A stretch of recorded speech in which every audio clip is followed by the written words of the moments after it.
Okay, so now we can start. The time is more or less arrived. Yes, please. So shall I start? Yes, please, Bhante. So today we will cover the fourth dhyana before starting with the four Brahma Viharas.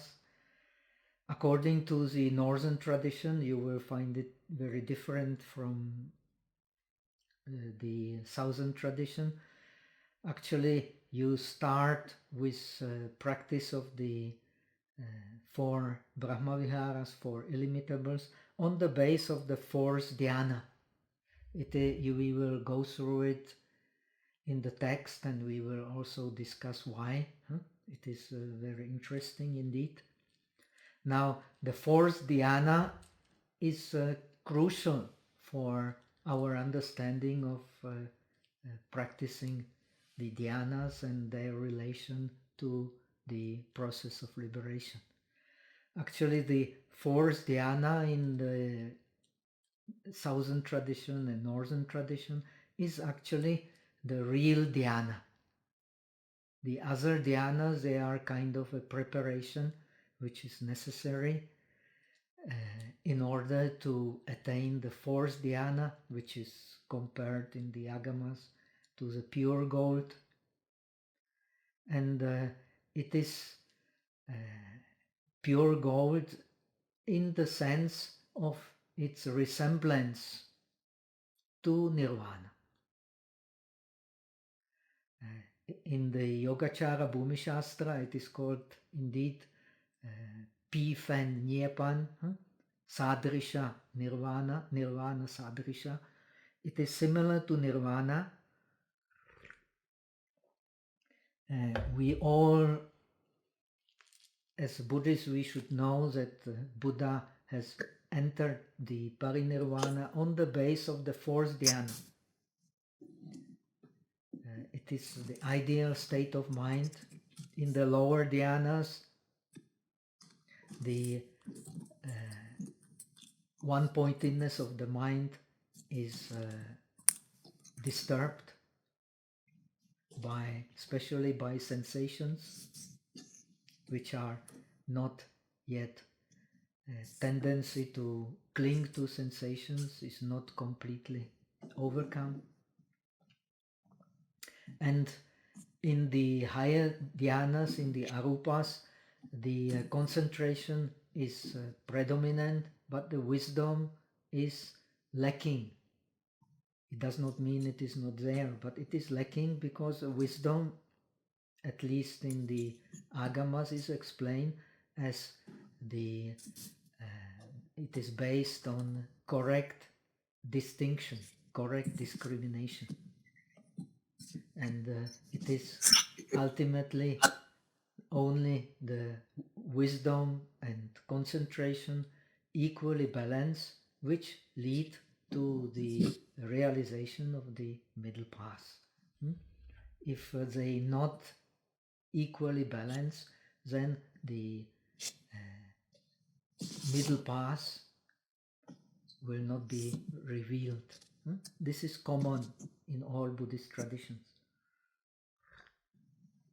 Now, according to Abhidharmakosa, the third chapter, the Loka Prakarana, it also says, and you will find it in other scriptures too, that the Buddha has entered the parinirvana based on the fourth dhyana, but he has to go out of fourth dhyana because, as we have learned in the fourth dhyana, the mind and the object merge together. So there is, so to say, no real freedom for the mind, because the mind is stuck on the object. We have, I think, discussed before, only in the state of abhinyas, the supernatural powers, master of the dhyanas, he can use the power of the fourth dhyana and move the mind. This can only happen if one uses the abhinyas. We also know that Buddha under the Bodhi tree used the abhinyas, namely the Pubbe Nivasa, the seeing of the past lives, innumerable past lives, and the divine eye, which enables one to see how we beings are born in accordance with our karma, which is responsible for the differences among us sentient beings. So the fourth dhyana is the ideal state of mind for accomplishing the aim of the Buddhist path, which is purity of the mind. The purity of the mind, no matter how we explain Buddhism, the purity of the mind which remains is the state of Buddhahood, no matter whether the Buddhahood of the disciples or the Buddhahood of the bodhisattvas. It is the content of the liberation. And this liberation is possible because the shamatha and vipassana are kind of in perfect state of balance. In the language of Nagarjuna's commentary to the Transcendental Wisdom Sutra, it is like a chariot with two wheels moving equally. If one wheel is bigger and the other wheel is smaller, then the chariot will be wobbling. Now the fourth dhyana is called the Anenja Vihara. That means a state of mind which is not wobbling, which is not unstable. It is a perfectly stable state of mind where the faculties become balanced. And they become balanced on the base of what? They become balanced on the state of, on the base of the sensation, which is special sensation. It is the upeksha, the equanimity of the fourth dhyana. Equanimity of the fourth dhyana is not the same as equanimity which exists in other states of mind. It is explained in Visuddhimagga as Ita Anita Viparita. Its lakhana, its characteristic is Ita Anita. That means it is the opposite of pleasant and unpleasant. Normally, of course, the state of upeksha is explained in Visuddhimagga and in all Abhidharma as majjhatata. It is a state of balance, equanimity, but not opposed to pleasant and unpleasant sensation, or desirable and non-desirable sensation, literally. Now, this being opposed to neither, to both pleasant and unpleasant sensation is due to going beyond the possibility of clinging to sensations. This is the content of nirvana. The one who has attained nirvana, be it a disciple or the bodhisattva, he is, so to say, beyond clinging to sensations. It does not mean he has no sensations. On the contrary, he has very clear sensations because his mind has attained a perfect sensitivity. But having clear sensations, he does not cling to them. So he let them arise and pass spontaneously. That is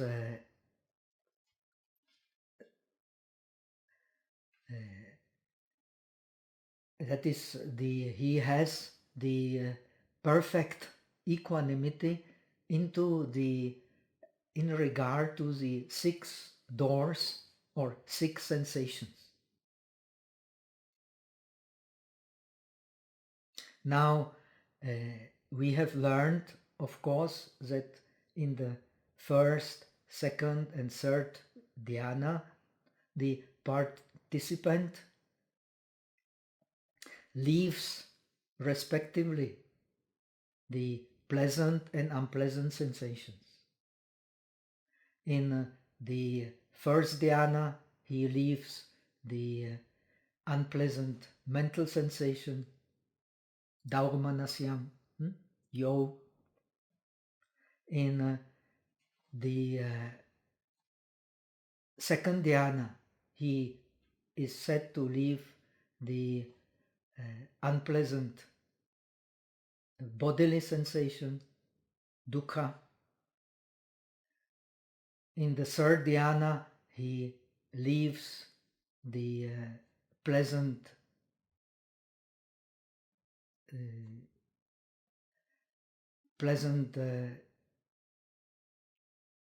bodily sensations, pleasant mental sensation, and bodily sensation.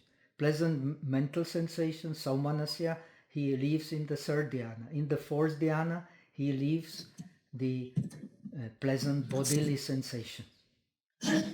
Now, as we have learned in the third dhyana, there is no more, of course, bodily sensations in the sense of the 5 senses go into the background, or when one becomes a master, disappear, their sensation practically disappears. Not in our state of dhyana, but in a perfect state of dhyana, that perfect yogi, like the Buddha was, or like Buddha's teachers were, can achieve. In our state of ordinary practitioners, they will go into the background and will not disturb the perfect presence of the mind on the mental object. We have to emphasize the objects of the jhana are always mental objects. This is very important to understand. They are mental pictures. When these mental pictures are stabilized, one can go into the dhyana. As long as they are not stabilized, one cannot go into the dhyana. And we have learned they are stabilized by the function of kusala vitarka vichara. That means vitarka vichara, which prevents the mind for leaving the meditation object or meditation picture. Now, in the second dhyana, we have learned the cause of the second dhyana is the mental silence. Mental silence is explained as the faith. Faith in the meditation, because the vitakka and vichara disappear. So the mind is its one-pointedness becomes deeper. It does not, one-pointedness of mind does not need to rely on the surface of the applied and sustained application.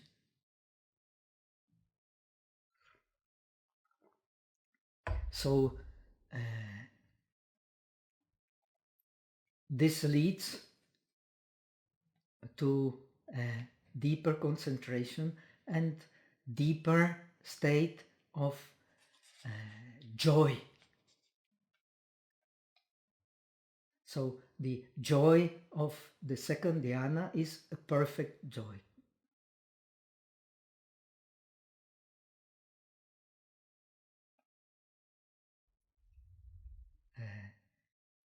In the second dhyana, because of silence of the mind and this perfect joy, also the bodily sensation disappears. But we have to remember the mental factors. They together, they are also called body. And in the dhyana, the body goes into the background, and mental factors, the body of the mental factors, go into the foreground. And the body of the mental factors determines how we experience the body and the mind. This is very important to understand. There is a lot of confusion. Now, in Abhidharmakosa, in the Vaibhashika tradition, in Sautrantika tradition, this Saumanasyam, the pleasant mental sensation of the first and the second dhyana, is called prashrabdi. We have already explained that. Prashrabdi is translated as pliancy. I translate it as the clarity and relaxation. Of course, they are related to pliancy. The pliancy is the opposite of grossness. And in the second dhyana, actually the grossness of the mind is based on this factor of rejoicing at the object. Visuddhimagga explains priti as rejoicing at the object. It belongs, just like prashrabdi, to the mental factors. It is not classified, strictly speaking, as a mental factor.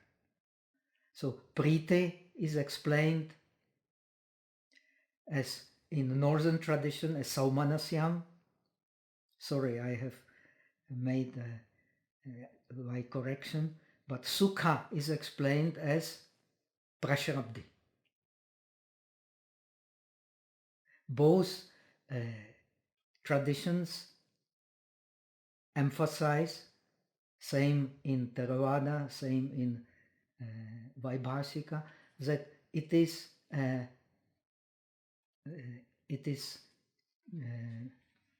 mental state, not does not belong to rupa. It is a mental state.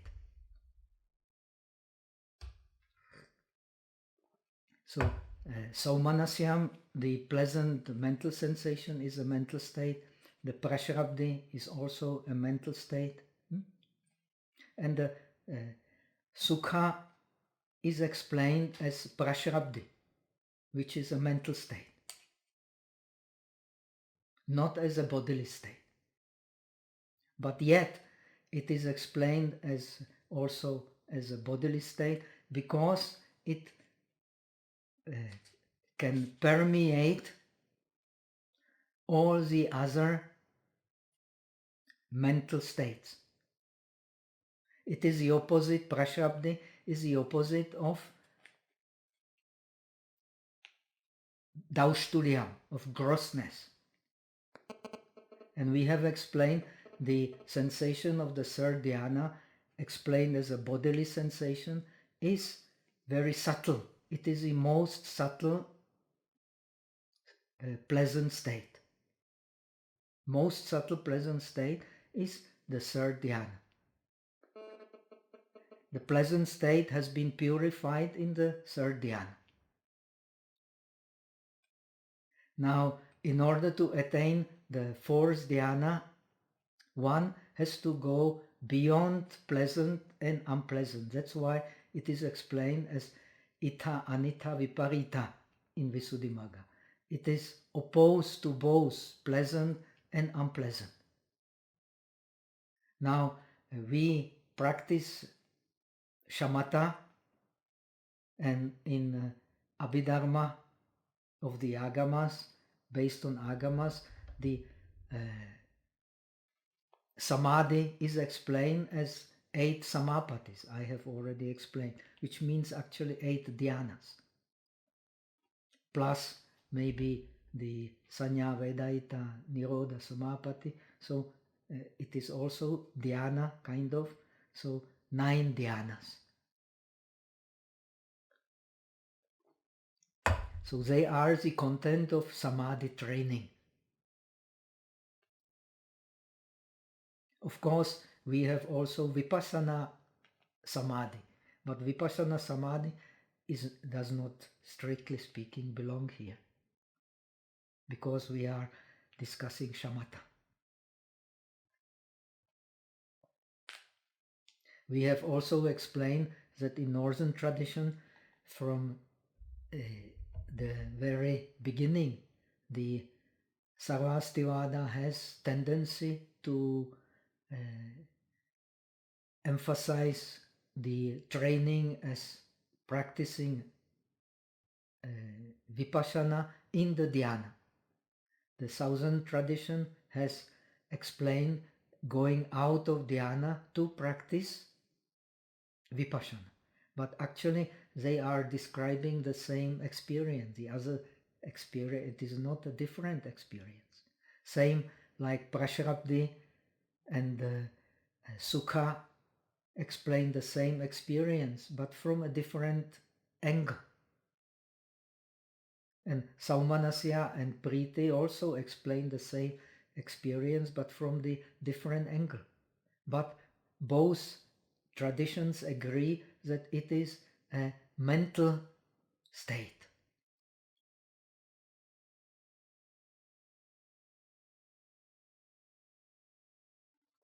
Because in the dhyanas, the bodily sensations go into the background. In the first dhyana, no more sensitivity of the nose and tongue, and in the higher dhyanas, in the first dhyana, no more sensitivity of the tongue and the nose. In the higher dhyanas, in silence, the bodily sensations go into the background. Also the sparshtavya, also the body sensation as such, kaya indriya. So you remain purely in the mind. This is very important to understand. That is, at least in the Yogachara tradition, which is, so to say, the only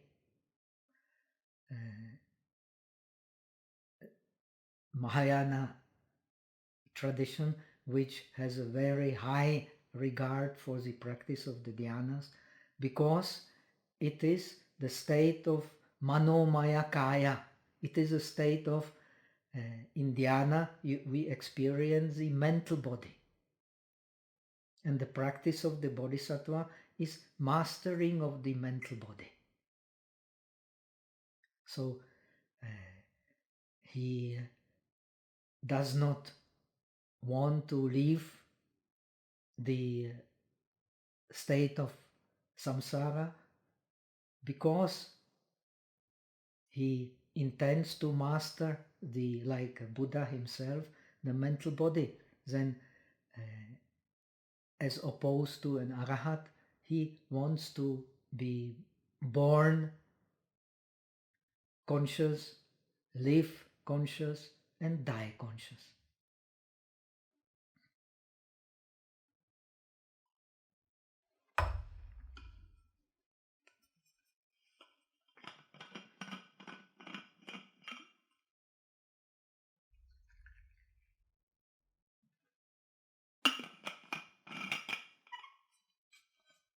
So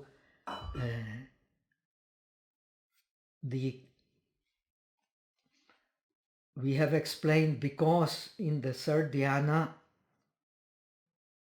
the pleasant sensation has been purified, so we have the cause of this also mindfulness and awareness. Now in the fourth dhyana there is no more tendency for having any preference as to the sensation. It is opposed to pleasant and unpleasant. So there is, as opposed to the third dhyana, based on this equanimity of the fourth dhyana, which is opposed to pleasant and unpleasant, there is the sensation of neither pleasant nor unpleasant, which is not same as neither pleasant nor unpleasant sensation in other states of mind. Because in other states of mind, this state is because the state of equanimity, both explained in Northern Buddhism and Southern Buddhism, is a state of non-clear sensation. Sensation of equanimity is not clear. The Abhidharma gives very beautiful, sometimes, commentaries. It is compared when we are not in the fourth dhyana, when especially in case of the one who is not a yogi, advanced yogi, the state of equanimity is because the sensation becomes non-clear, avibhuta. The Visuddhimagga explains the manifestation of the equanimity as avibhuta vedana. The sensation is non-manifested. This is equanimity, non-manifested sensation. Now, because the sensation is non-manifested for a non-yogi, it is unpleasant sensation. Because the state of being in samsara is actually the state of chasing after sensations.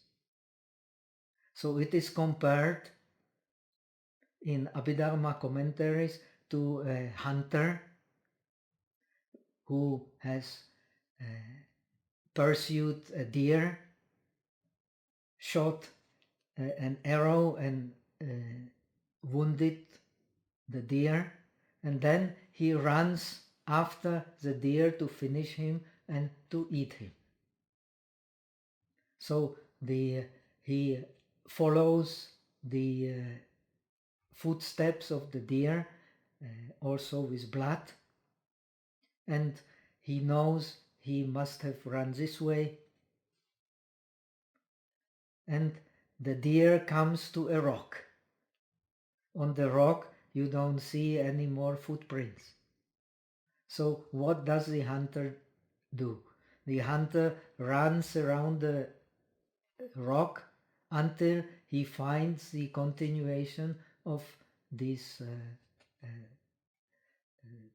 traces of the wounded deer. Then he continues chasing. Similarly, an unenlightened man, when he has neither pleasant nor unpleasant sensation, he prefers even to have a clear unpleasant sensation than no clear sensation at all. The state of being in samsara is a state of chasing after sensations. Nothing else as far as Buddhist psychology is concerned. So, in the fourth dhyana, there is, even for a non-enlightened person, there is no place for chasing after sensations. That is why it is called similar to nirvana.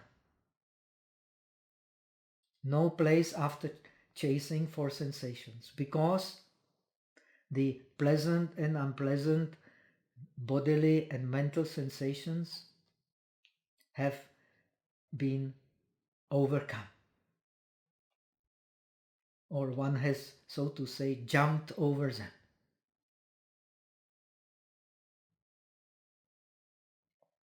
So in the Yogachara Bhumi Shastra, the state of an enlightened person is called no sensation, pusho.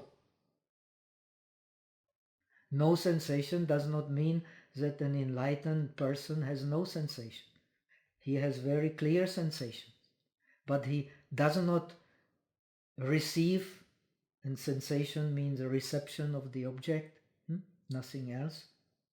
He does not receive the object with a latent tendency to hold to the pleasant and to reject the unpleasant. So he is, so to say, he has sensation but does not receive sensation,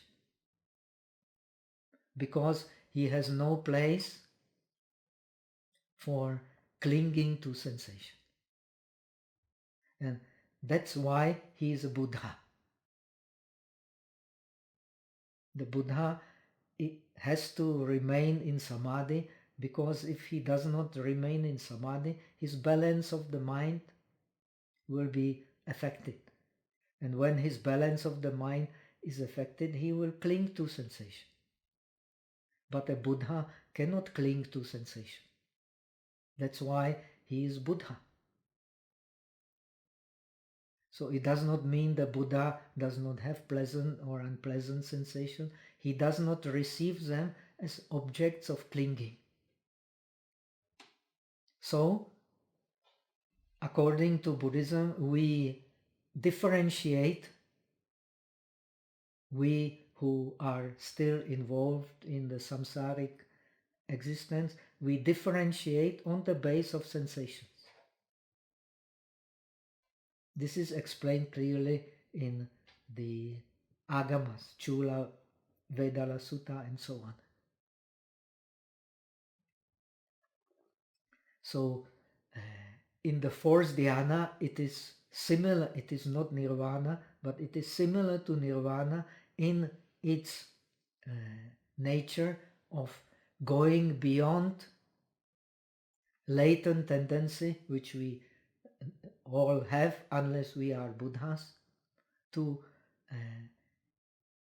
cling to sensations. To cling to sensation means to be in the samsaric state. So this is very important to understand in order to appreciate this fourth dhyana. Why is it so highly praised? So Buddha enters the parinirvana based on the fourth dhyana. Of course, when he dies, he leaves the fourth dhyana. But that means he, as Abhidharmakosa says, he goes out of the fourth dhyana. He does not die in the fourth dhyana. But the fourth dhyana is based for his dying process.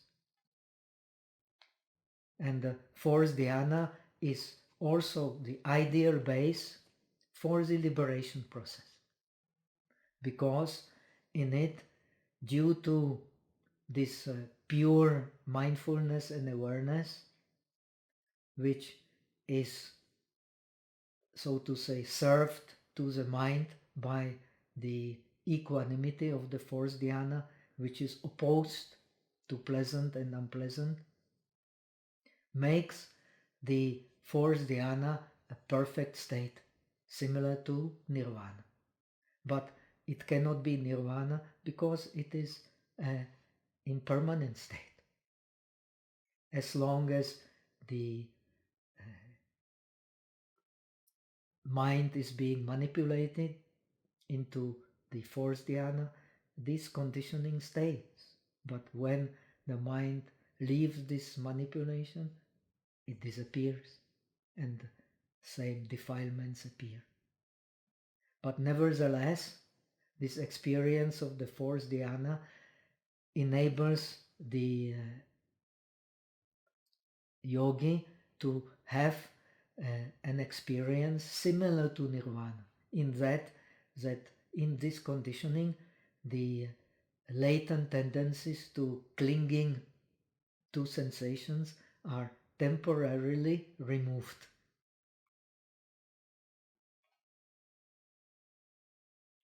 So with this understanding we will understand the text much better. So the causes of the fourth dhyana is this equanimity, is a pure mindfulness, pure awareness, and neither pleasant nor unpleasant sensation, or more precisely, a sensation which is opposed to pleasant and unpleasant. In order to get this fourth dhyana equanimity, one has to, as Visuddhimagga explains in a very nice way, one has to gather these sensations. So the fourth dhyana is explained as, in our text, as abandoning the happiness of where does it comes?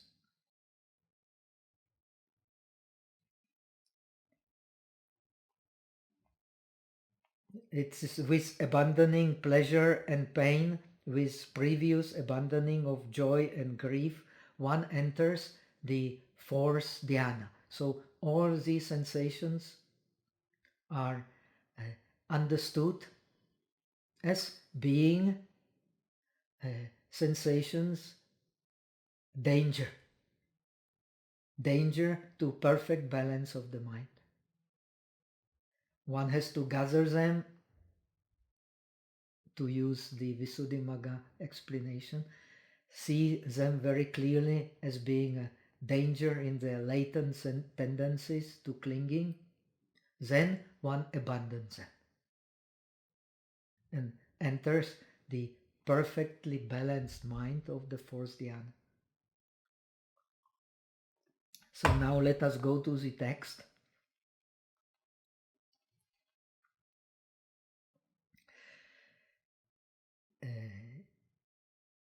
Yogachara Bhumi Shastra goes so far in this praising of the fourth dhyana that due to the understanding of the shamatha in a Buddhist way, it says that only the Buddhist with this understanding of the perfect balance of mind beyond tendency to pleasant and unpleasant, only the Buddhist can cut off completely the Dharmanasyam, the unpleasant mental sensation. Because as long as there is tendency to clinging to sensation, this unpleasant mental sensation cannot be cut off completely. It can only be cut off completely when one has understood the danger of latent tendency to clinging to sensation.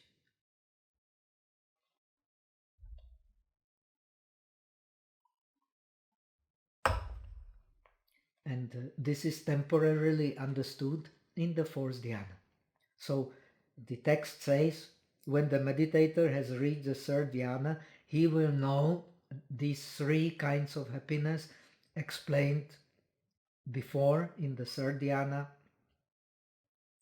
That means bodily and mental sensation in the kama, yaojie, and in the first dhyana, then the mental sensation in the second dhyana, third dhyana, and then the mental sensation in the second dhyana, the corporal sensation, sukha, in the third dhyana.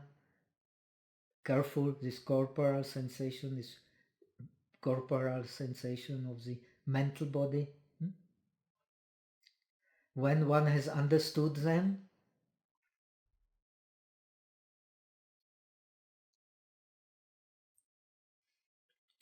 that one will try to protect, because the third, the corporal pleasant sensation, which is explained in Abhidharmakosa, Vaibhashika tradition, as prashrabdi, it is the clarity and relaxation connected with pleasant sensation. Then one will be concerned to protect this best pleasant sensation, and he will understand that this protecting the pleasant sensation is bothersome, text says. Hence the happiness also becomes an ailment, and one should strive to be free from it. Now this looks like a contradiction, because we of course practice shamatha in order to experience pure pleasant sensation. Now this is the purpose of shamatha.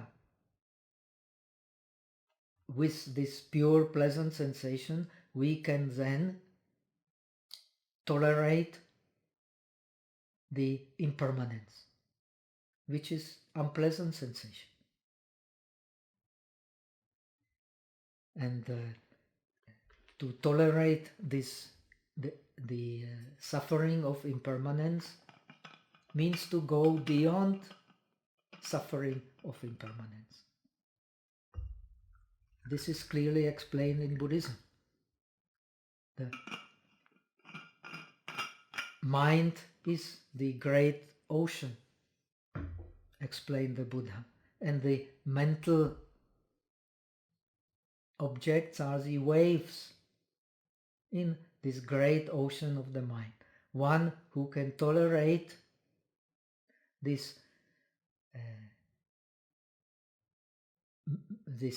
Dhammas, mental objects, in the form of the waves in this great ocean of the mind, he can go beyond this great ocean.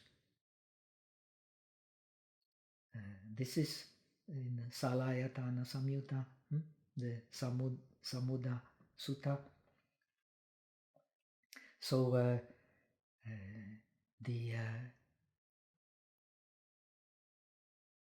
understanding of impermanence is freedom, is going beyond impermanence. One cannot, as long as one lives, one cannot live without impermanence. But as I have mentioned the principle of Yogachara Bhumi Shastra, according to Yogachara Bhumi Shastra, only the Buddhist can cut off completely the grief, the daumanasyam, the unpleasant mental sensation connected with impermanence. Not by removing impermanence, it is impossible, but by tolerating the waves in the mind caused by impermanence.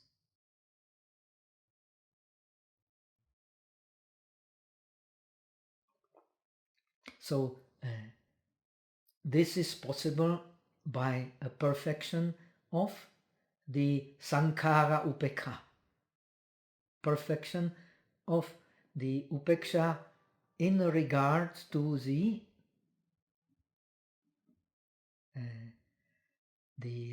formations, will formations. This is a state of the Buddha. Perfect balance in regard to the will formations.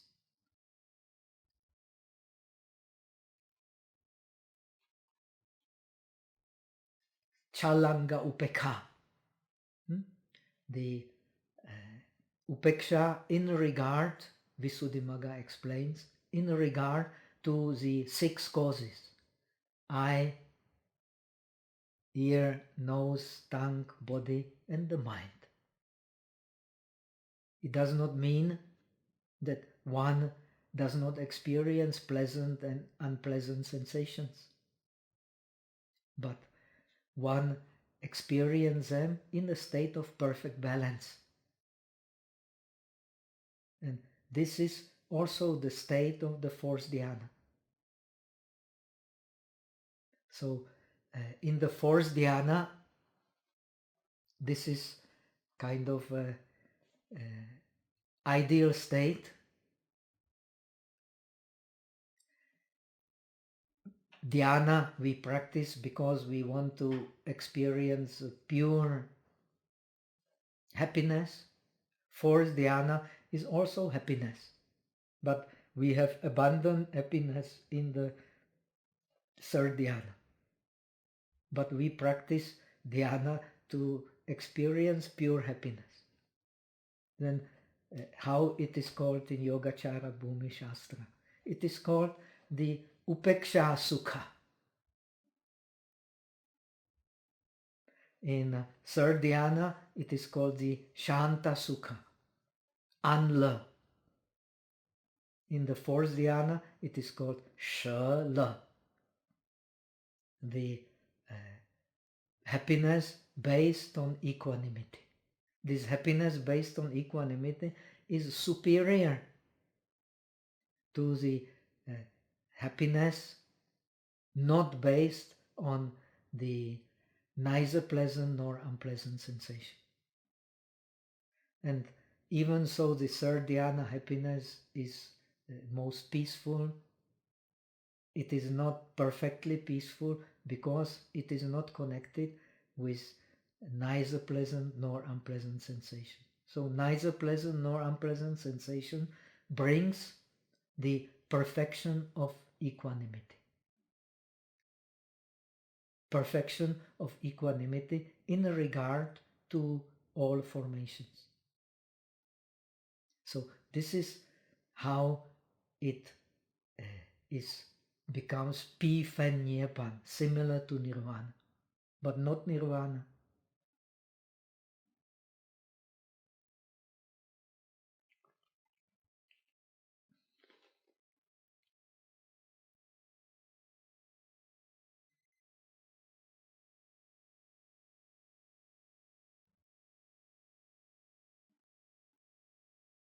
So simply explained, the text says the search for happiness in the third dhyana is abandoned when one realizes its impermanent nature and difficulty in guarding it.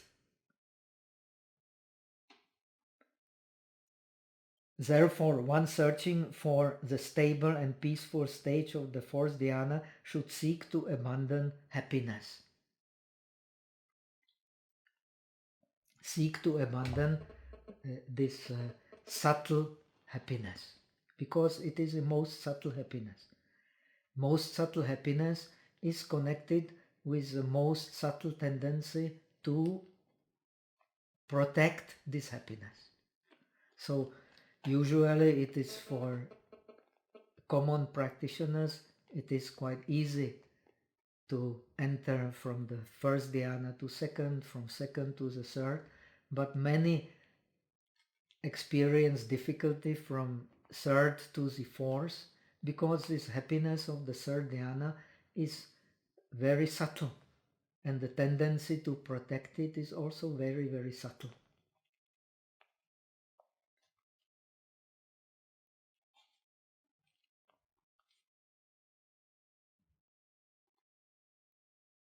So, because it is so subtle, it is abandoning it is abandoning pleasure and pain. And abandoning pleasure and pain must precede abandoning of joy and grief. Joy and grief do not penetrate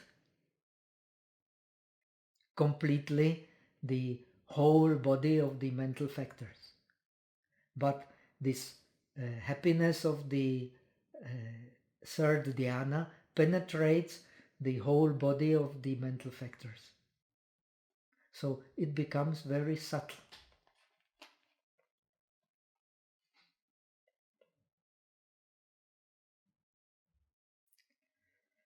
Now, question: the meditator lets go the sensual pleasure based on the pleasure of dhyana concentration. Now, what is the basis for abandoning the pleasure of the dhyanas? What is the benefit of letting this pleasure go? Now, it says the pleasure of dhyana can be abandoned relying on the pleasure of nirvana.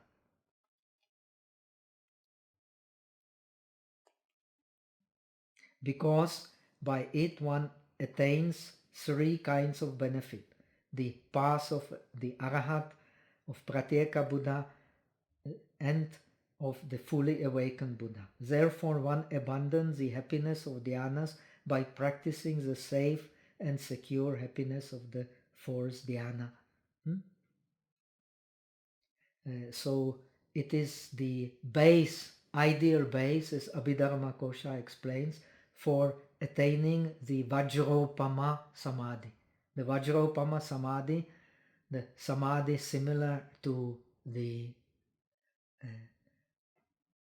diamond, is the Samadhi which cuts completely all the defilements and latent tendencies to defilements. And having gone through the Vajropama Samadhi, no matter what path, Buddhist path we practice, we become Buddhas, not without Vajropama Samadhi. And when one has gone through Vajropama Samadhi, then Chalanga Upekha, the equanimity in regard to the six bases.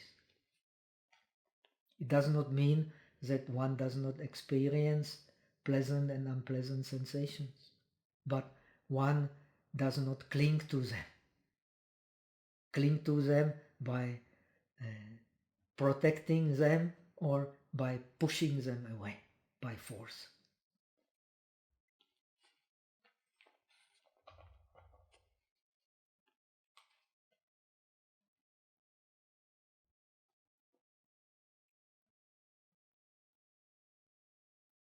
How do we know the characteristics of the fourth dhyana?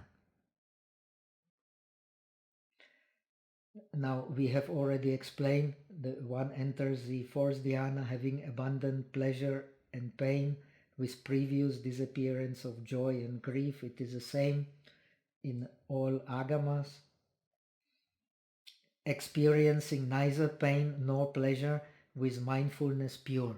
This is the cause of the fourth dhyana. Just like the cause of the first dhyana is kusala vitarka vichara, the cause of the second dhyana is this adhyatma prasada, the inner appeasement. The cause of the third dhyana is this mindfulness and awareness, and the cause of the fourth dhyana is this neither pleasant nor unpleasant sensations, which leads, very important to understand, as Visuddhimagga explains very clearly, this neither pleasant nor unpleasant sensation of the fourth dhyana leads to the purification of mindfulness. Without it, it is impossible to avoid the latent tendency to enjoyment of the pleasant sensation. But the dhyana sensation is the happy sensation. So it is the happiness of equanimity. This happiness of equanimity is much more subtle than the happiness of the pleasant sensation. And this is most emphasized only in the Buddhist tradition.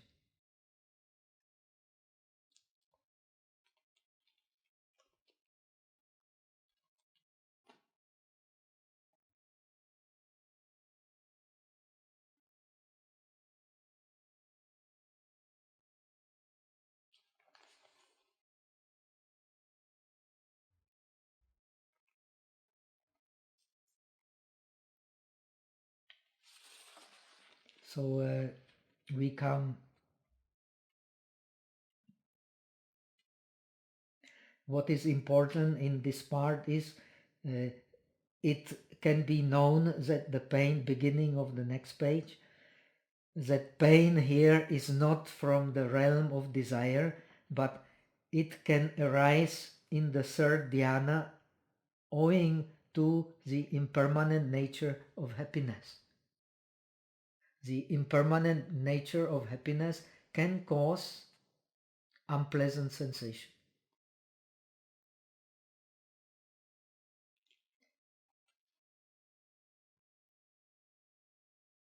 This is how the cutting of pain is explained as gradual after cutting of joy and grief.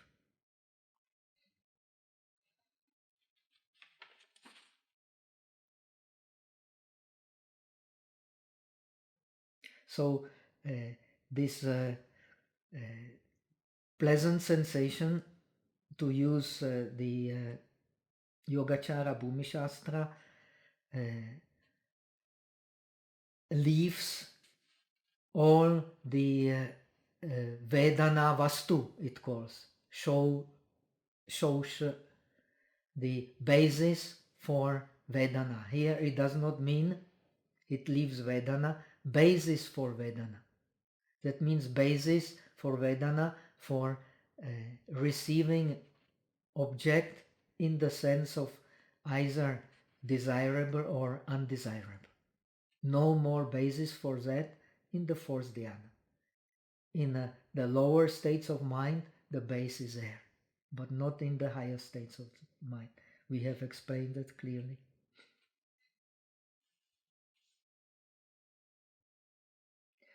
The same question is discussed in Visuddhimagga. They are both pain and grief in the desire realm. So why grief? Why is grief mentioned only, not pain, when one speaks about abandoning the desire realm?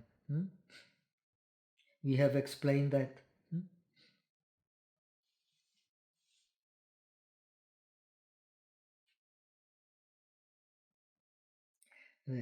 The faculty of grief cannot occur anymore in the higher states of mind, but the faculty of pain can still occur.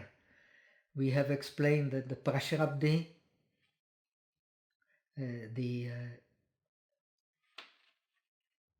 prashrabdhi is the opposite, the pliancy is the opposite of grossness.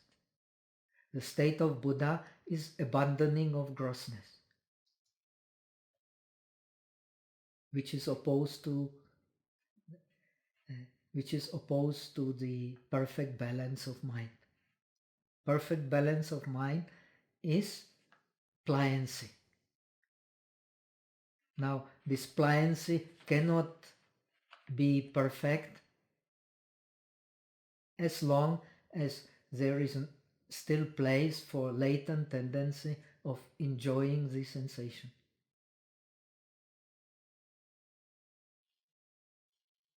So it is tendency to daushtulya, to grossness.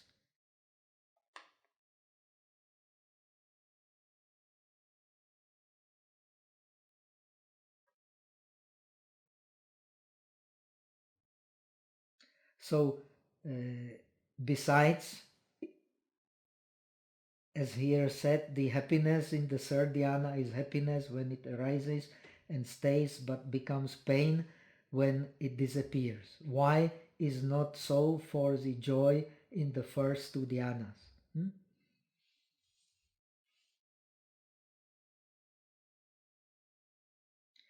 The scriptures, in the scriptures it is explained that by leaving the third dhyana one abandons pleasure and pain, not grief and joy.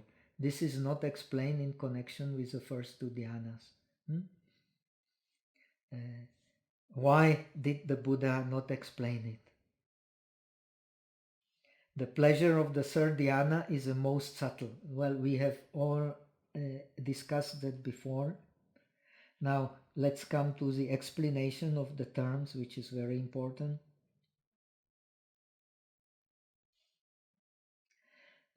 Very important to understand in the fourth dhyana, the kleshas, the turbulence connected with Vedana, with sensation, with feeling, disappears. But the feeling itself does not disappear. Feeling becomes very clear. We have explained that. The feeling of neither pain nor pleasure is peculiar to the fourth dhyana, because it is opposed. The other states of equanimity, strictly speaking, are not opposed. They are opposed, to use the thousand Abhidharma, the Visuddhimagga, the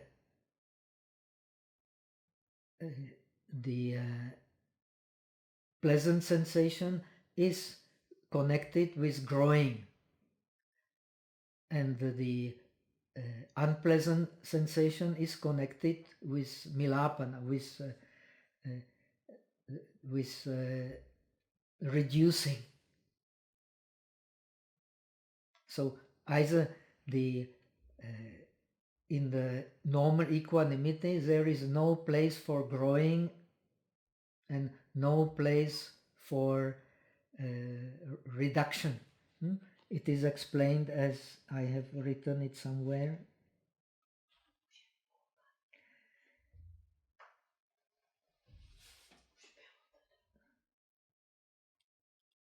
Na ati bruhana, na ati milapana.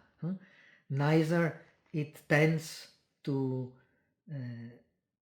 bruhana, to grow. When we have pleasant sensation, like if a plant has a water, it will grow. The mind will grow because by liking.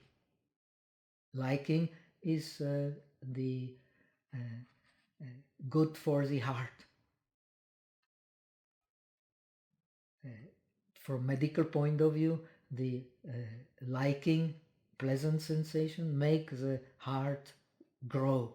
The unpleasant sensation reduces the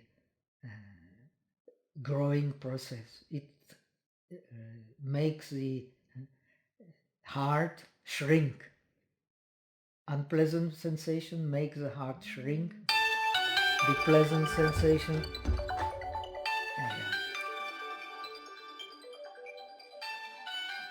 the unpleasant sensation make the heart shrink. The pleasant sensation makes the heart grow. So, because the heart is growing, one will tend to cling to the state. When the heart is shrinking, one will tend to be oppose the state. This is in normal state of upeksha, normal state of neither pleasant nor unpleasant sensation. But in the pure mindfulness, based on neither pleasant nor unpleasant sensation of the fourth dhyana, there is no place for bruhana and milapana, no place for growing and shrinking, because of the pure mindfulness. Pure mindfulness will not appear unless there is the nirvanic state or the state of the fourth dhyana, or of course the higher, which is also all the arupas based on the same sensation.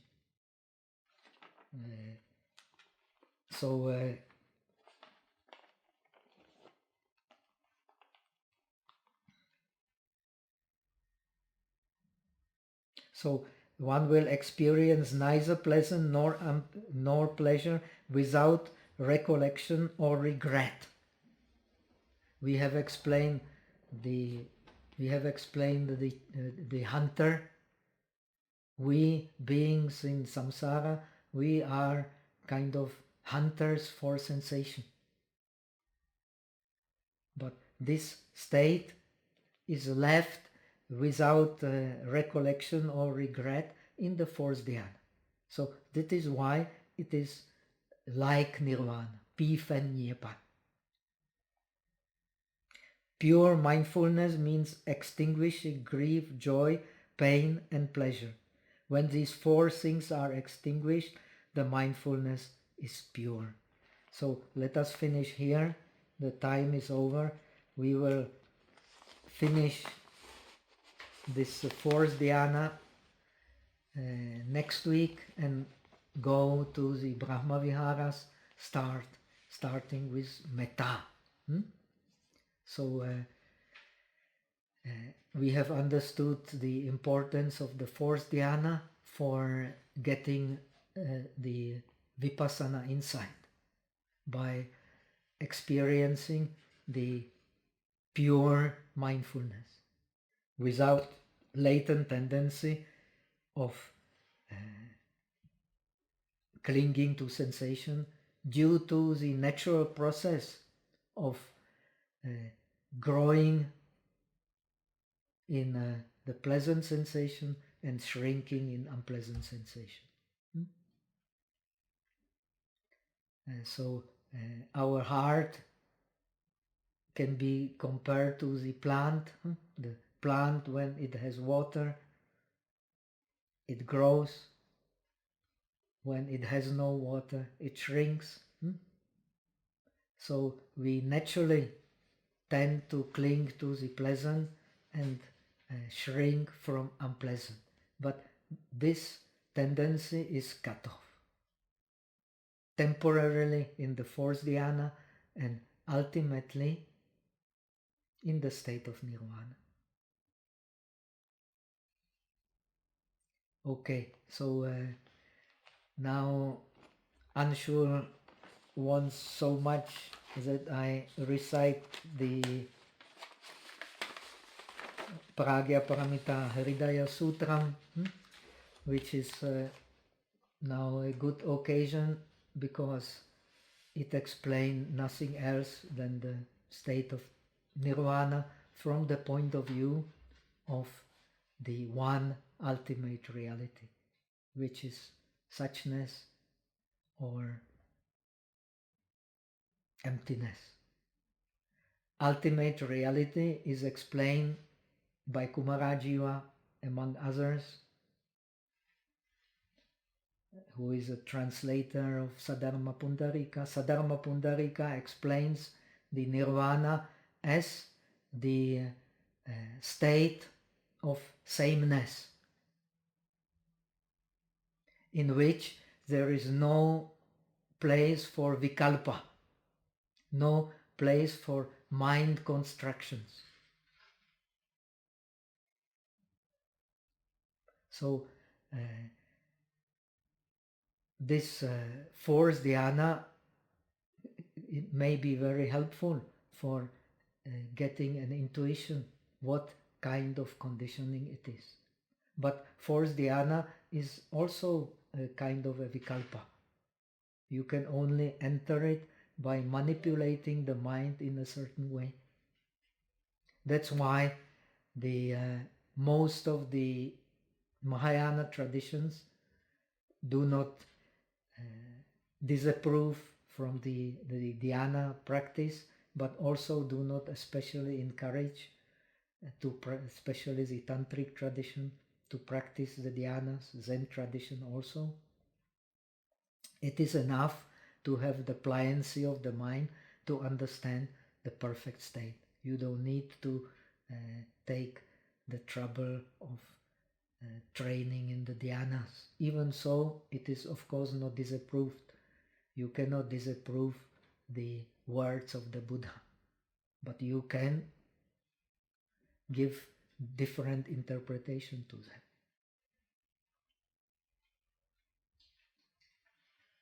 So the state of nirvana is the state of one reality, and this Pragya Paramita Sutra explains this one reality, the reality of sameness.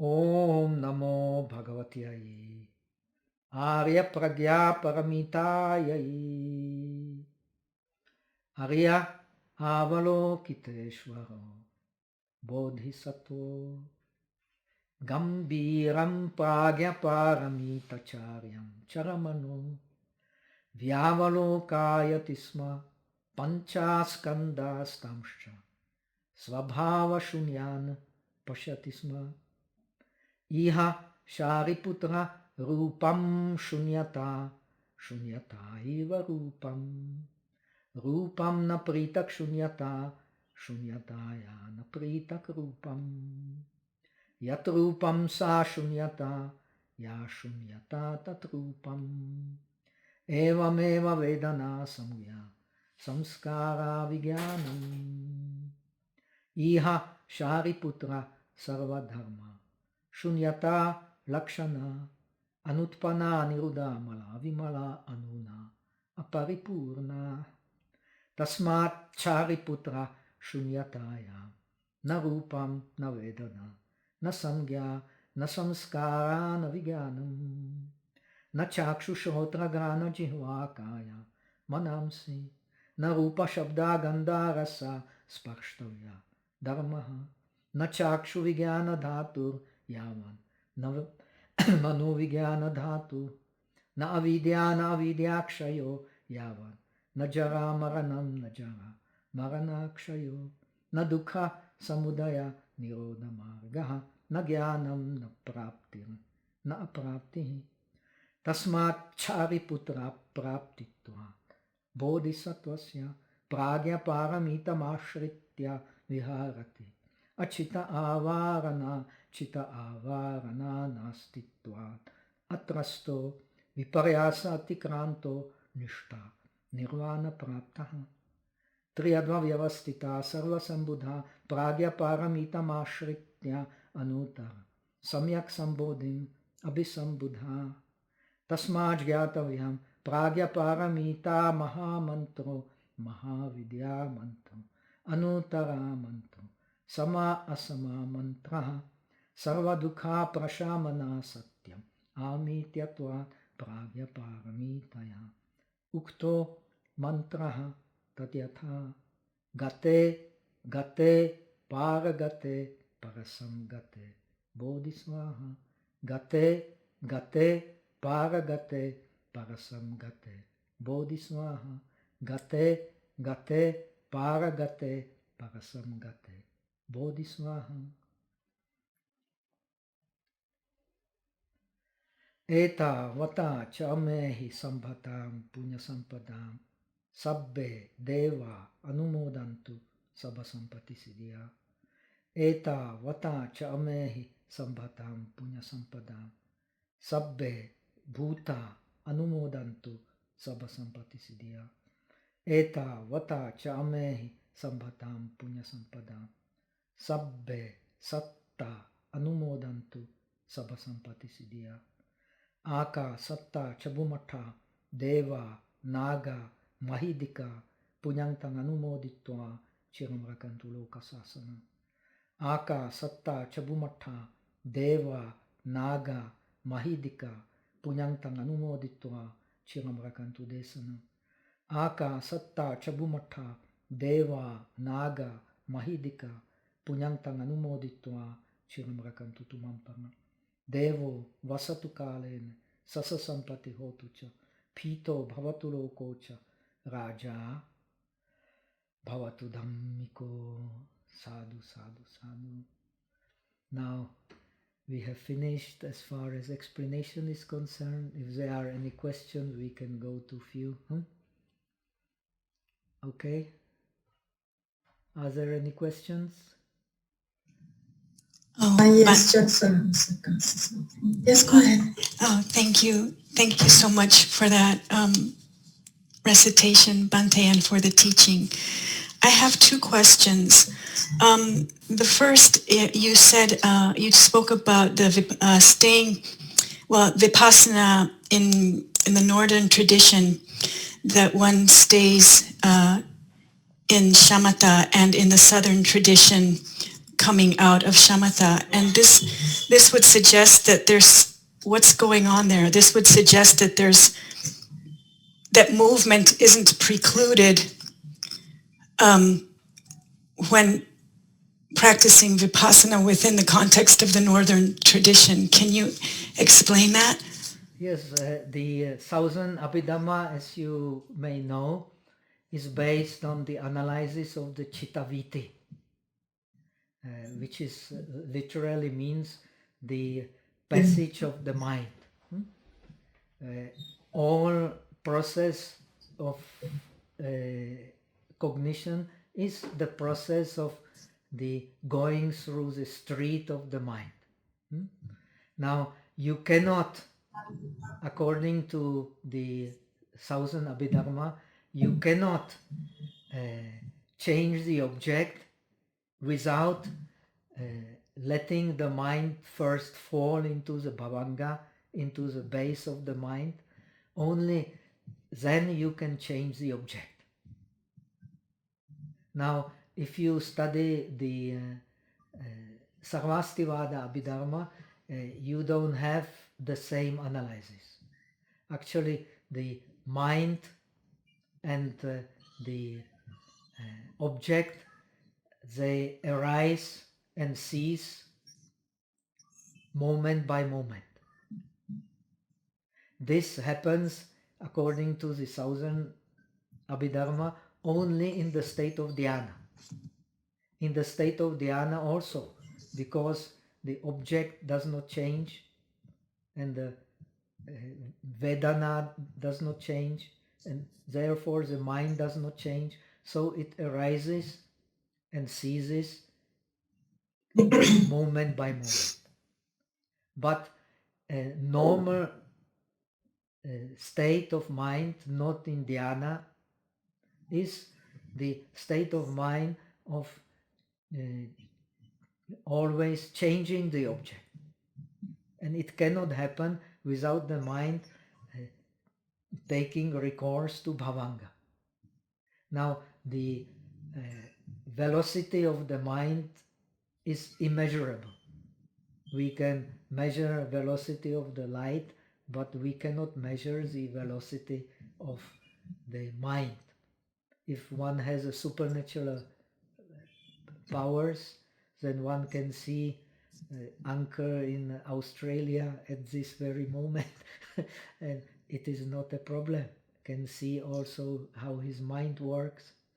One does not need to go to Australia or to India to watch the conditioning of the mind by object and by sensations of that person, if one has supernatural powers. So the velocity of the mind is immeasurable. So according to the thousand Abhidhamma, in one snap of the fingers appear innumerable cognition processes. But we not normally aware of that. Only in dhyana one can become aware of that. Why? Because what is the advantage of dhyana for vipassana? Using the thousand Abhidhamma. When you go out of dhyana, your object is still the object of dhyana because it is mental object. The mind is still the mind of dhyana, but it is samanantara pratyaya. It is immediately preceding past mind. Normally we do not see immediately preceding past mind. We can only see it when we go out of the dhyana. Then you will see that this mind of dhyana is appearing and disappearing in each and every moment. Then when you analyze the mental factors of the dhyana, then you can also analyze the mental factors of the other mind, of the kama minds,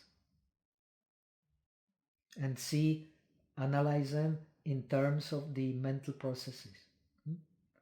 There are two mental processes, either the process following the five senses, or the mental process, pure mental process, where the object comes from the mind itself.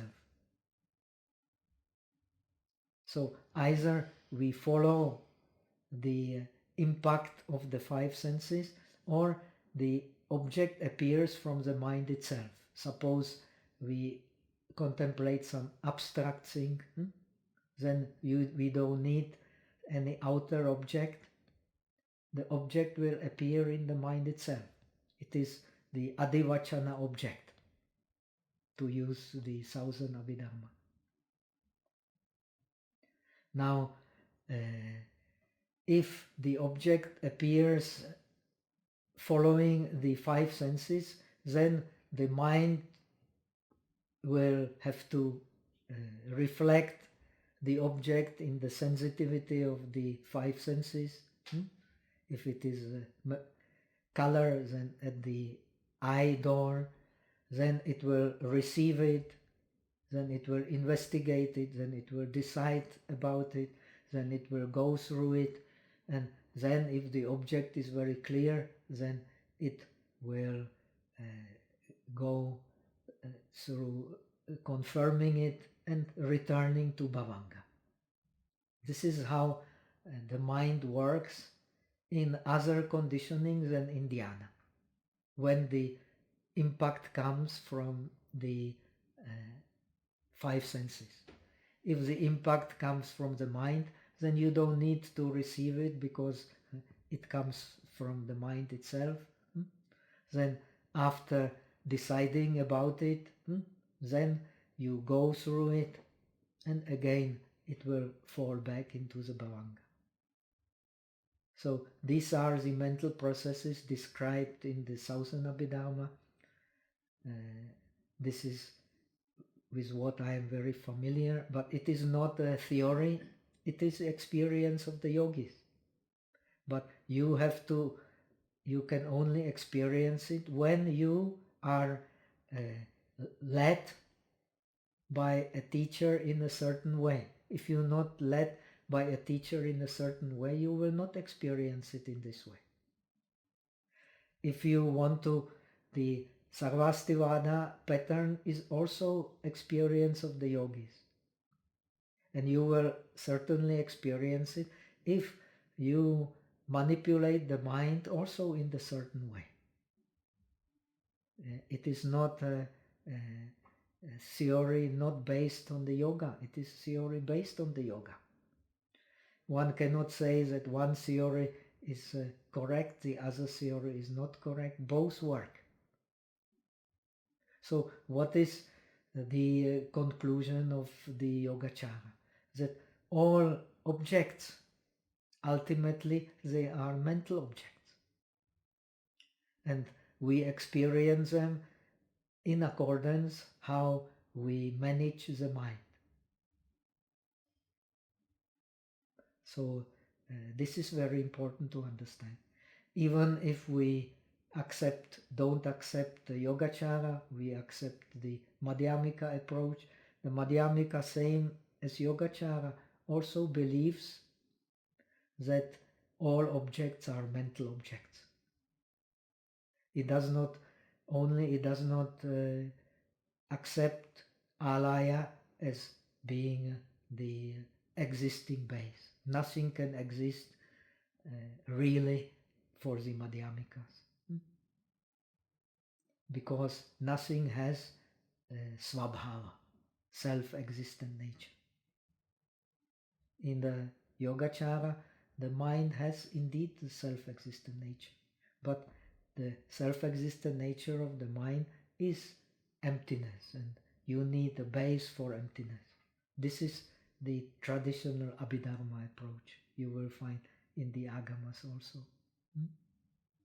Okay? Oh, thank you very, very much. Thank you.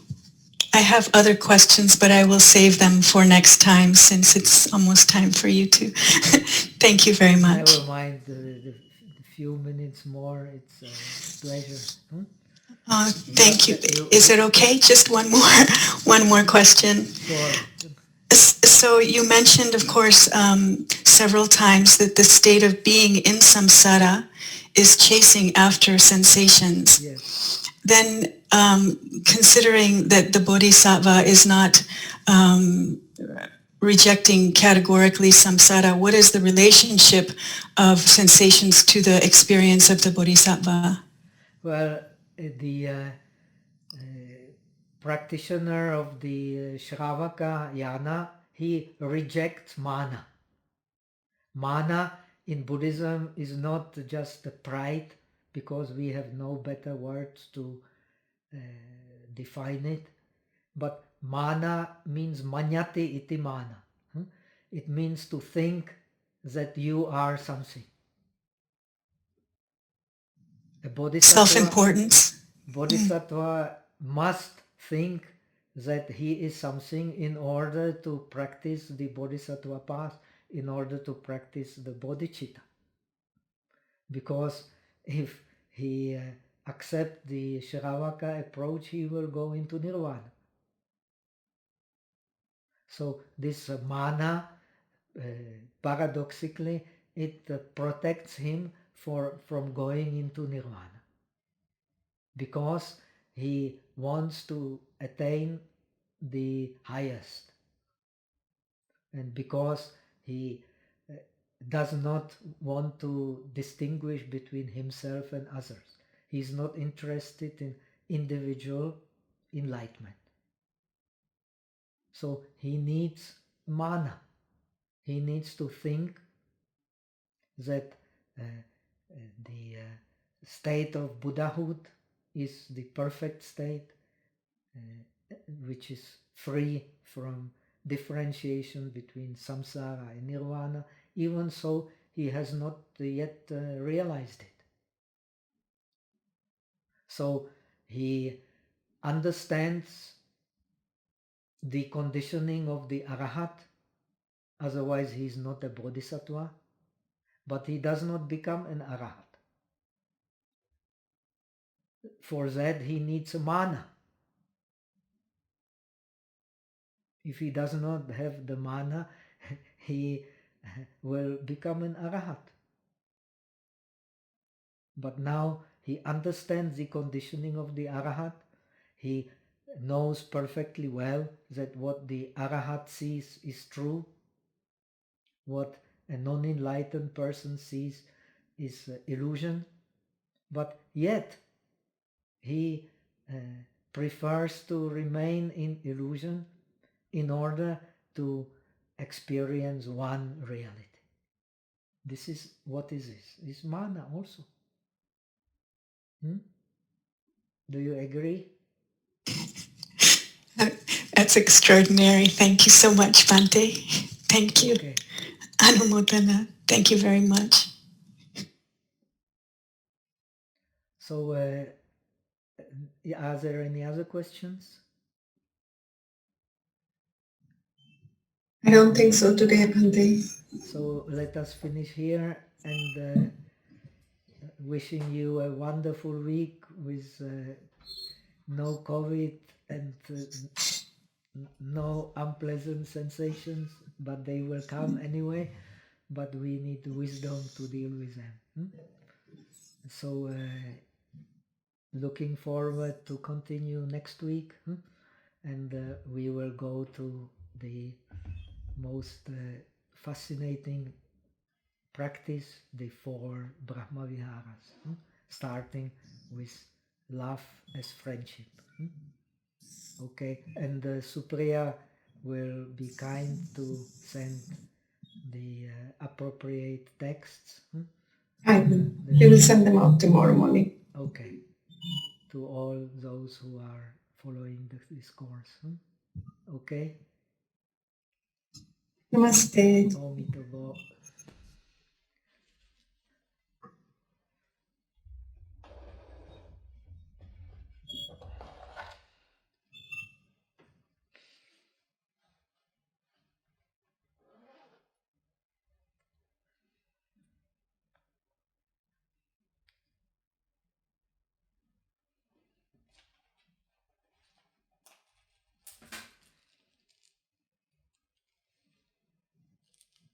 Bye-bye, Bhante. Bye-bye. Thank you. Supriya. Thank you so much, Bhante.